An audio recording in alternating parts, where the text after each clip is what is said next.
Bienvenidos nuevamente a la clase de neurocirugía del doctor Lizardi de la Cruz. En el día de hoy vamos a estar viendo las malformaciones congénitas del sistema nervioso central. Y vamos a iniciar con los objetivos, que son explicar el concepto de malformación congénita del sistema nervioso central, conocer sus aspectos básicos con respecto a la epidemiología, manejar su clasificación, diagnóstico y tratamiento y convertirse en un ente de prevención al hacer recomendaciones oportunas a mujeres en edad reproductiva con actividad sexual activa y un ente de educación a transmitir estos conocimientos a la población en general. Este es el caso clínico, el cual vamos a resolver más adelante. Iniciamos diciendo que aproximadamente el 3% de los niños nacidos a término presentan defectos del sistema nervioso central. También que alrededor del 75% de las muertes fetales ocurren debido a malformaciones del sistema nervioso. Y las lesiones congénitas que se presentan durante el primer trimestre del desarrollo embrionario van a interferir con la formación del tubo neural. Las que se producen en el segundo trimestre interfieren con la proliferación y migración neuronal, y las ocurridas durante el tercer trimestre interfieren con la organización y mielinización neuronal. De igual manera, las malformaciones congénitas del sistema nervioso central ocupan el segundo lugar dentro de las malformaciones congénitas en general, solamente superadas por las malformaciones cardíacas. Y para comprender mejor las anomalías del sistema nervioso central, recordaremos brevemente cómo es el desarrollo normal de dicho sistema. Iniciando con el desarrollo normal del embrión en la fase germinativa entre la primera y segunda semana postovulatoria, donde se inicia el periodo embrionario desde la segunda semana hasta el fin del segundo mes. En este periodo, las tres capas, ectodermo, mesodermo y endodermo, generan cambios extraordinarios, donde el mesodermo subyacente, denominado inductor, envía señales al ectodermo, que es el tejido inducido, instruyéndolo a desarrollar el tejido neural y la formación de la cresta y el tubo neural. Al plegarse el ectodermo neural a lo largo del embrión, en la fase de neurulación primaria, se cierran el neuroporo anterior entre los días 24 y 26 y después el neuroporo posterior entre los días 26 y 28. Y la fase de regionalización y especificación del sistema nervioso central ocurre a lo largo del tubo neural en sentido rostro-caudal y dorso-ventral. En la porción rostral se forma el cerebro anterior, el cerebro medio y el cerebro posterior, y en la parte caudal la médula espinal. Este proceso resulta de la interacción de genes que definen los territorios en los diferentes tipos de células germinales que se distribuyen por un patrón guiado por los genes denominado Sonic Hedgehog, que actúan como moléculas señalizadoras en las áreas neurales del embrión. Las células más dorsales del tubo neural, o sea, las de la cresta neural, forman, mediante la proliferación y migración, la mayor parte del sistema nervioso periférico.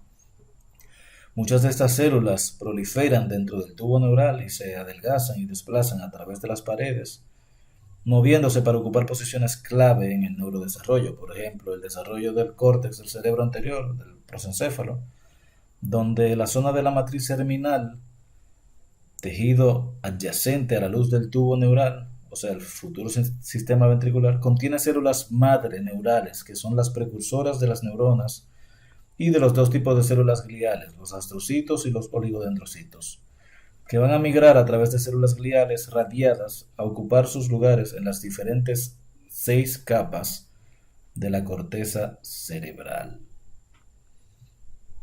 Y bien, habiendo dicho esto, vamos a hablar de la definición que, según la OMS, una malformación congénita es toda anomalía del desarrollo morfológico, estructural, funcional o molecular presente al nacer, aunque se manifieste después del nacimiento como resultado de una embriogénesis defectuosa del sistema nervioso central.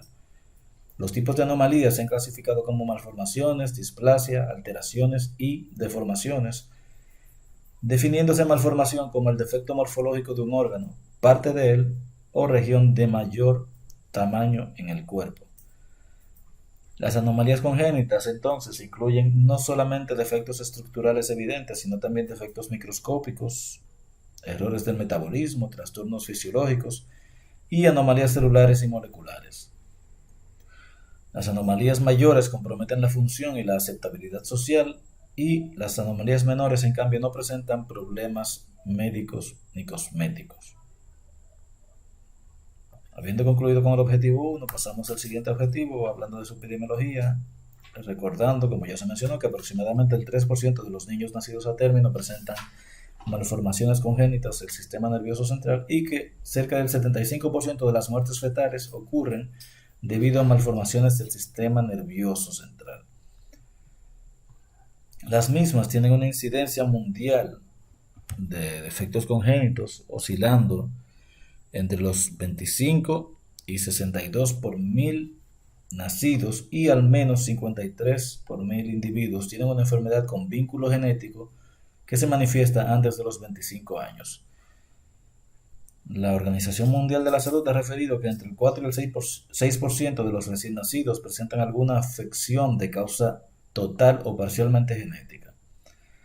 En dicho sentido, la ocurrencia de las malformaciones congénitas es muy variable según países. Así vemos que en países desarrollados la incidencia es mucho menor que en los países en vía de desarrollo, donde se registran cifras desde 10.6 hasta 167 casos por 1000 nacidos vivos. Y en América Latina las malformaciones congénitas ocupan entre el segundo y quinto lugar como causa de muerte en menores de un año, lo cual contribuye de manera significativa a la morbilidad y la mortalidad infantil. Con respecto a su etiología, se estima que el 10% de las malformaciones son atribuibles a factores ambientales, el 25% a factores genéticos y el 65% a factores desconocidos, probablemente de orden multifactorial. Estas malformaciones congénitas del sistema nervioso central en casi un 90% de los casos se deben a defectos del cierre del tubo neural. Como causa posible en la génesis de estas anomalías se encuentran factores genéticos, infecciosos, uso de drogas por parte de la madre, entre otros. Y los tipos de defectos del tubo neural más comunes son la anencefalia, la espina bífida, y el encefalocele, que representa el 95% de los casos. Habiendo visto esto, vamos al objetivo 3, donde vamos a hablar para nuestro objeto de estudio que las malformaciones congénitas del sistema nervioso central se agrupan de la siguiente manera. Un primer grupo, que son los defectos del cierre del tubo neural, un segundo grupo, defectos de la proliferación y migración neuronal, y un tercer grupo, los defectos de la organización neuronal correspondiendo al primer, segundo y tercer trimestre de embarazo, respectivamente. Hablemos del primer grupo, los defectos del cierre del tubo neural, en donde encontramos el encefalocele, que ocurre generalmente en la región occipital y consiste en tejido cerebral herniado conectado a través de un estrecho istmo apendicular. Por otro lado tenemos el meningomielocele, que resulta del fallo en el cierre del tubo neural caudal y se observa en un 80% en la región lumbar.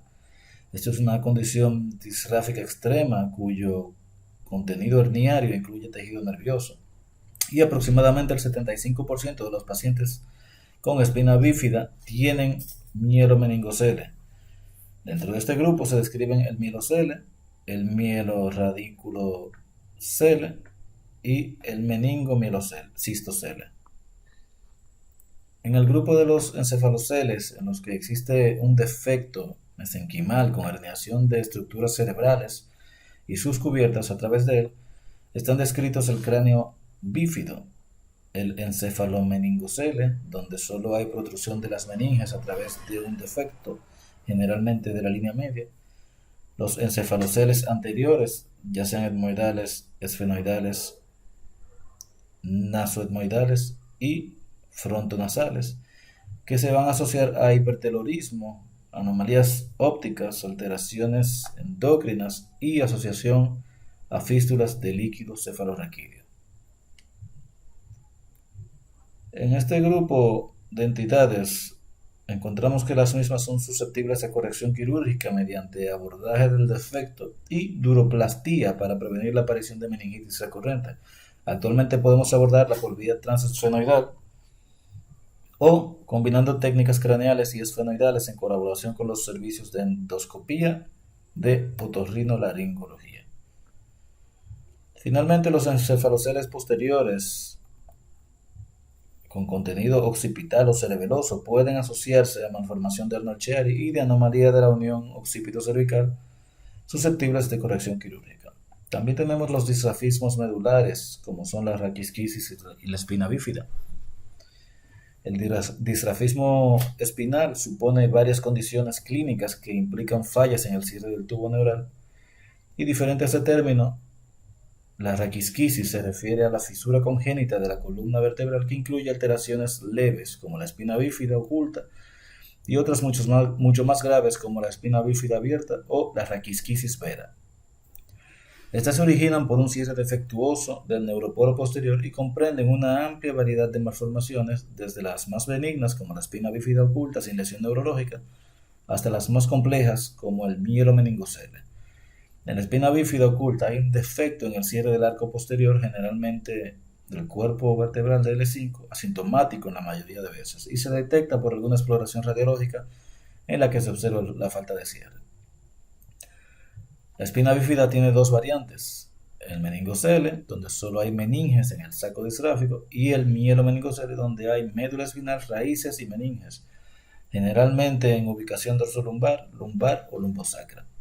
Esta ubicación está directamente relacionada con el déficit neurológico asociado, y la etiología de la espina bífida se corresponde con un defecto primario del cierre posterior del tubo neural, presente ya en la cuarta semana tras la concepción, que involucra factores genéticos y ambientales. En este mismo sentido, la espina bífida y la anencefalia son las dos malformaciones más frecuentes del tubo neural y afectan de 1 a 2 de cada 1000 nacidos vivos. El factor teratogénico más frecuente es el déficit de ácido fólico en las primeras semanas de gestación, que, correlacionado con malnutrición, nivel socioeconómico bajo, diabetes y consumo de alcohol o de ácido valproico por la madre, produce un aumento de incidencia de malformaciones del tubo neural. Vemos que el 80 al 90% de las disrafias espinales quísticas corresponden a mielomeningoceles, que son lumbosacros en el 80% de los casos, y existe déficit sensitivo y motor dependiendo del nivel lesional que involucra el control esfinteriano. Los niños sobrevivientes deben ser cuidados en unidades multidisciplinarias con manejo ortopédico, urológico, fisioterápico y psicoterapéutico. Y el 5% de este grupo corresponde a meningoceles mucho más benignos, sin tejido nervioso dentro del quiste meningeo. No se asocian a hidrocefalia y el examen neurológico es normal. También debemos decir que la hidrocefalia es la complicación más importante de los mielomeningoceles lumbosacros. Se presenta en 90% de los casos y se asocia a la malformación de Chiari-II en un 70% de los casos, en los que se produce un descenso de las tonsillas cerebrosas y de la médula oblonga debajo del foramen magno hasta C2. Los mielomeningoceles se complican frecuentemente con meningitis, bien ascendente por infección del quiste o bien secundaria al traumatismo de la hidrocefalia. Se diagnostica frecuentemente en la época prenatal, y si el diagnóstico se hace tardíamente en el tercer trimestre, los pacientes precisan tratamiento quirúrgico. Si es precoz, se realiza por imágenes, ecografía y resonancia magnética con niveles de alfa-fetoproteína.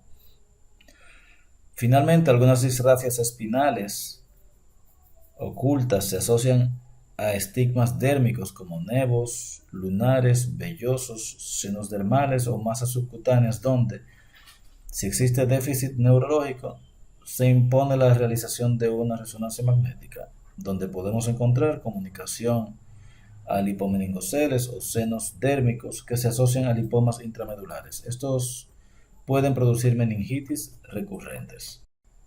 Vamos a proseguir hablando de la clasificación. En este caso hablaremos de la malformación de Chiari, donde La primera descripción de esta malformación la hizo John Cleland en el 1883.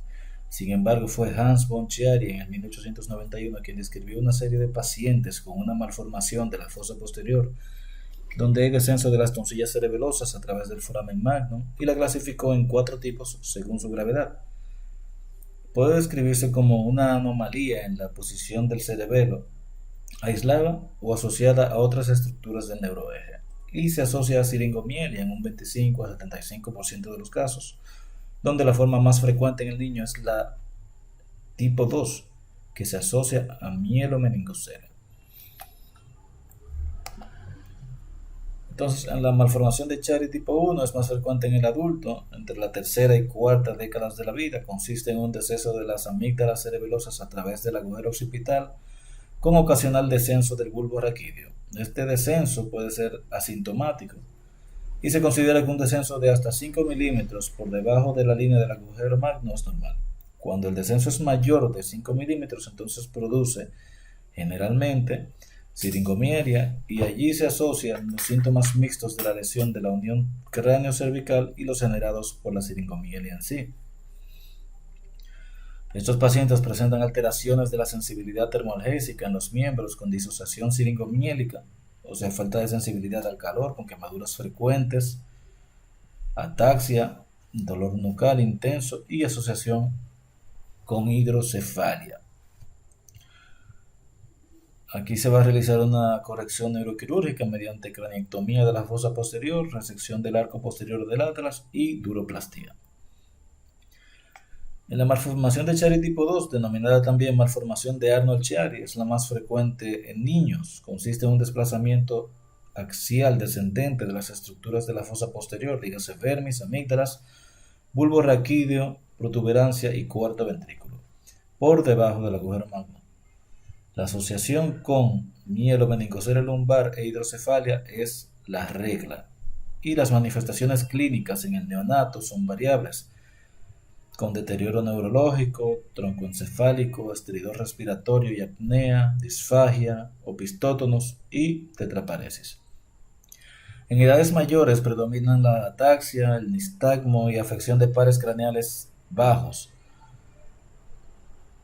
En ese sentido, la corrección quirúrgica se impone en este tipo de casos con un trabajo más complejo que implica un shunt ventrículo peritoneal, corrección del mielomeningocele y corrección de la fosa posterior con duroplastía. Los resultados quirúrgicos en general son satisfactorios. Hablando un poco de la malformación de Chiari tipo 3, encontramos que esta es la combinación de un encefalocele occipito cervical con una fosa posterior pequeña, provocando desplazamiento completo de los elementos del tallo cerebral y ocasionalmente del cerebelo.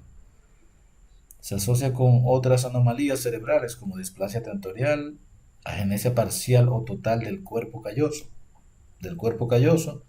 y agenesia del septum pelúcido.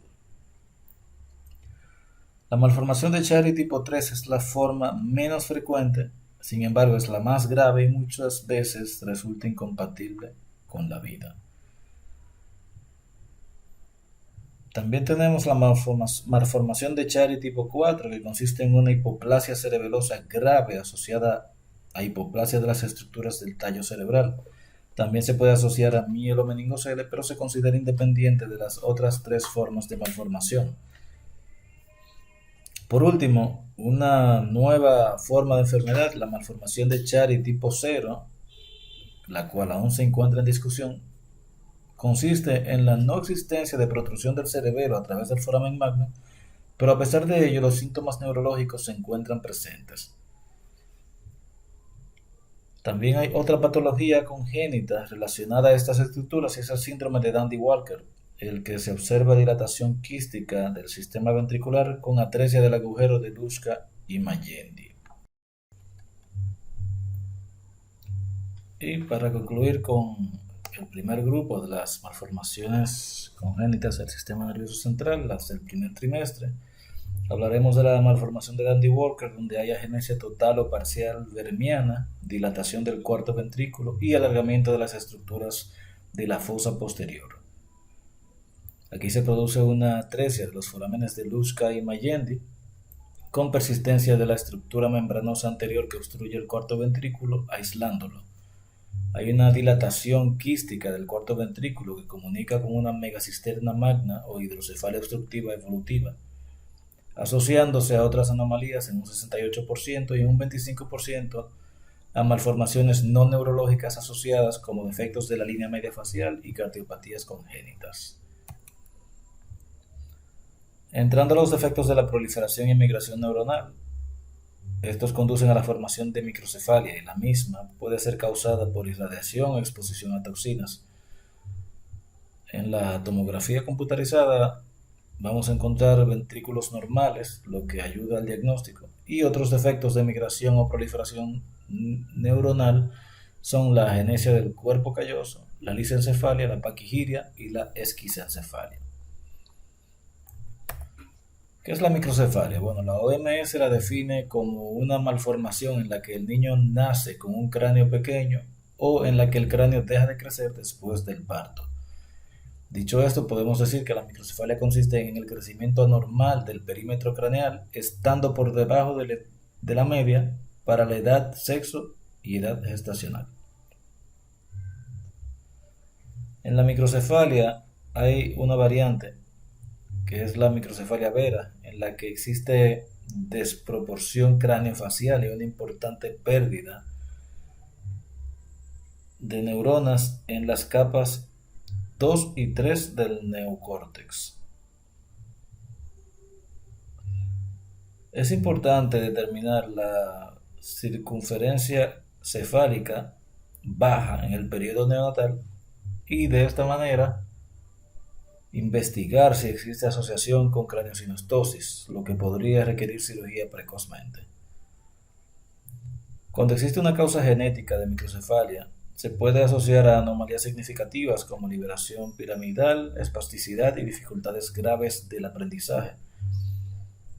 Y entre las causas no genéticas de microcefalia se incluyen la radiación ionizante en el primer trimestre del embarazo, infecciones intrauterinas, tóxicos y fármacos y eventos hipóxico-isquémicos perinatales. Esto último se expresa con una circunferencia cefálica anormal al nacer, pero con una curva decreciente. En la microcefalia radial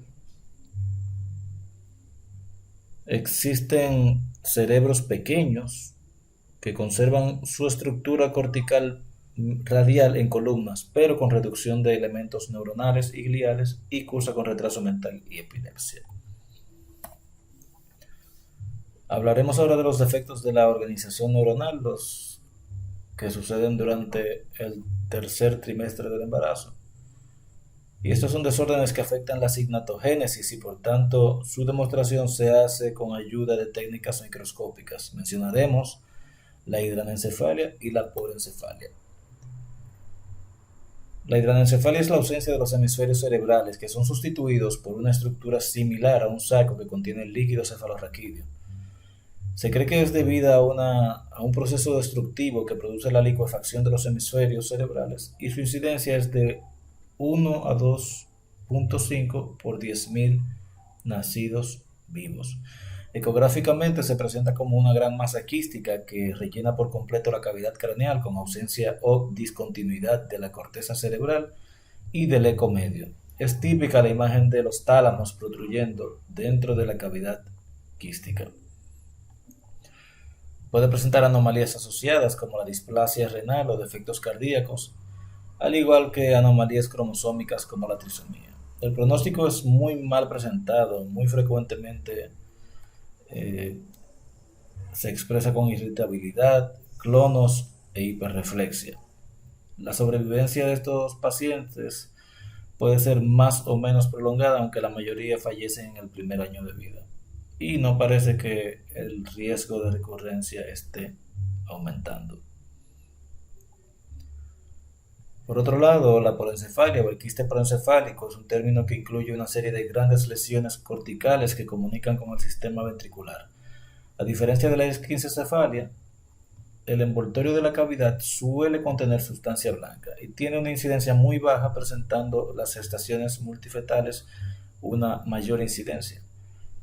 Se cree que es debida a una oclusión e infarto posterior de la arteria cerebral media y casi siempre se trata de una lesión lateralizada. La imagen ecográfica típica es de una cavidad quística en el cerebro que comunica con el ventrículo ipsilateral y habitualmente no existe efecto de masa.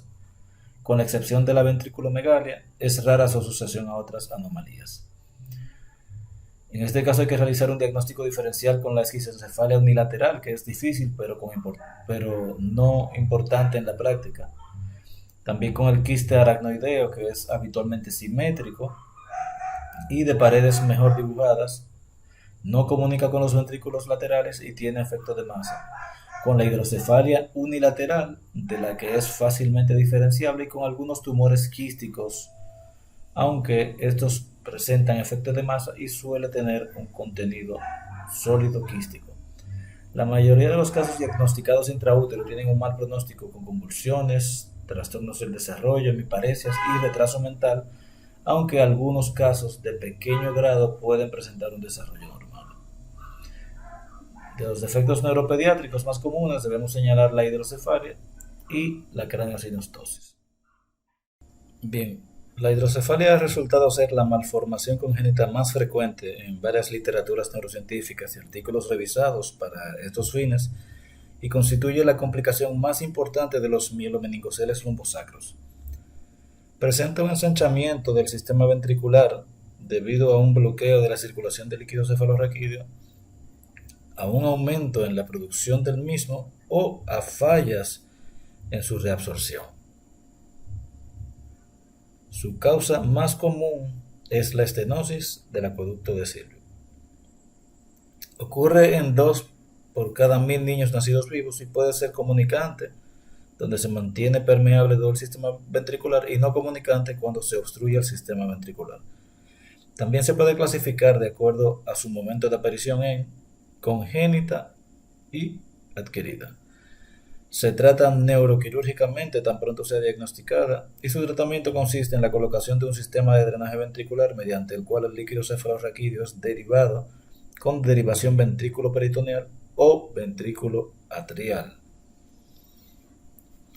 Por otro lado, la craneosinostosis consiste en el cierre prematuro de una o más suturas craneales y se cree que es debida a alteraciones embrionarias de la capa mesenquimatosa de los centros de osificación y es más común en el género masculino. La más común de las formas ocurre en la sutura sagital, constituyendo la escafocefalia, dolicocefalia o cabeza elongada. La segunda más común es la de la sutura coronaria, la cual, si es bilateral, constituye la braquicefalia. La acrocefalia se produce por el cierre prematuro concomitante de las suturas coronaria y lambdoidea. Y una forma extrema de craneosinostosis es el cierre prematuro de todas las suturas craneales, asociado a anomalías del esqueleto facial, la disostosis craniofacial o enfermedad de Cruzón.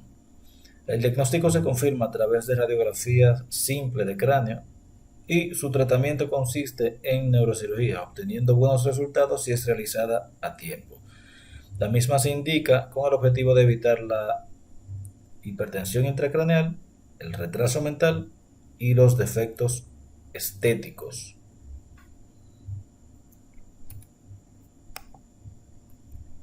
Bien, en la prevención es importante que todas las mujeres sexualmente activas con posibilidad de embarazo y las embarazadas se empleen a fondo en el uso y de parte del personal de la salud en la administración diaria de suplementos orales de hierro y ácido fólico como parte de la atención prenatal para reducir el riesgo de bajo peso al nacer, anemia materna y ferropenia.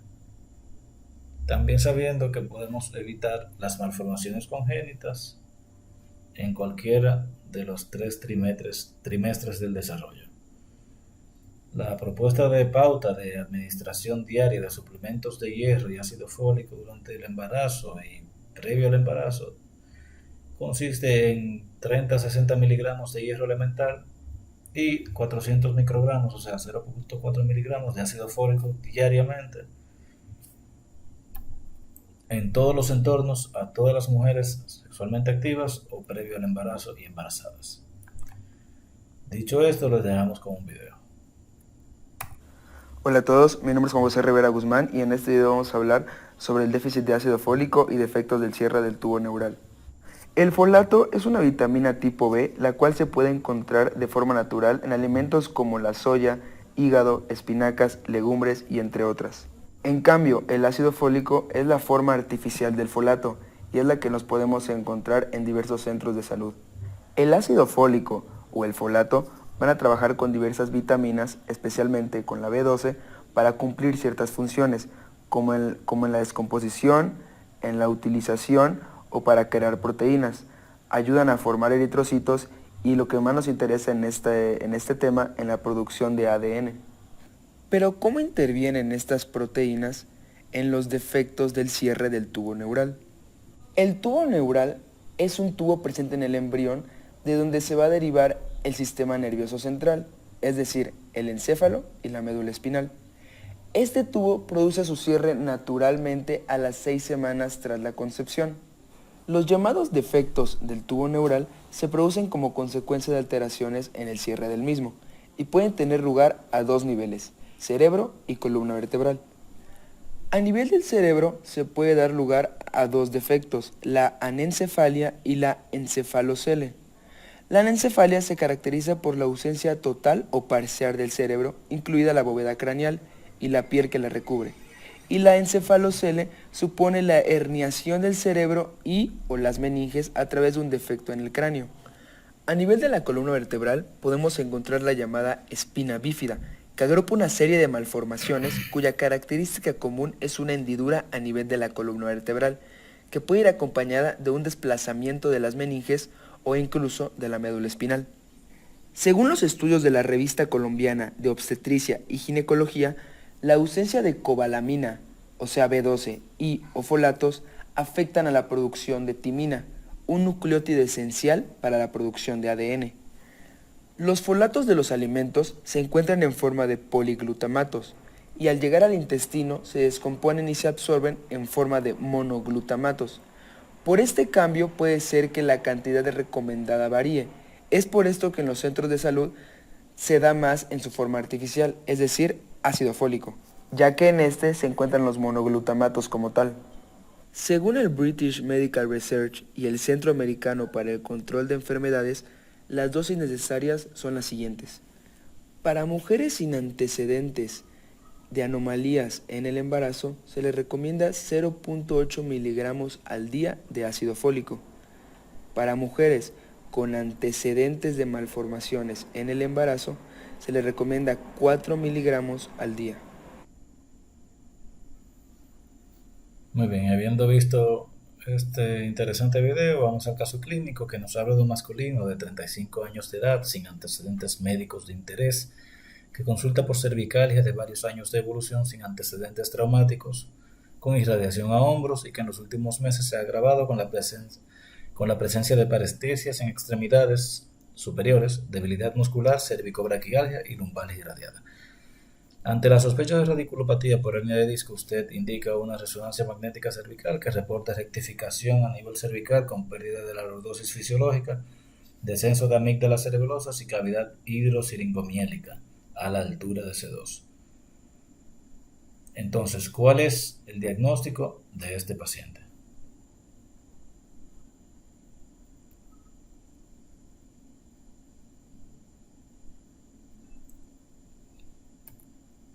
Y para concluir, y haciendo un breve recuento, recordemos que el sistema nervioso central inicia su desarrollo entre las 3 y 4 semanas del crecimiento embrionario y que las malformaciones congénitas del sistema nervioso central se agrupan en tres grupos. Los defectos del cierre del tubo neural, que se dan durante el primer trimestre, los defectos en la proliferación y migración neuronal en el segundo trimestre y los defectos en la organización neuronal en el tercer trimestre. Estas malformaciones son un grupo de entidades complejas que todo médico debe de abordar y conocer, y si se presenta una, la derivación al servicio de neurocirugía debe de ser inmediata Pues contamos actualmente con tecnología y técnicas que nos permiten realizar intervenciones intraútero de patologías importantes como la hidrocefalia, el mielomeningocele y resolver disrafismos espinales, entre otras entidades. Dicho esto, es cuanto. Nos vemos en el siguiente video. Suscríbanse al canal, denle me gusta y gracias por su atención.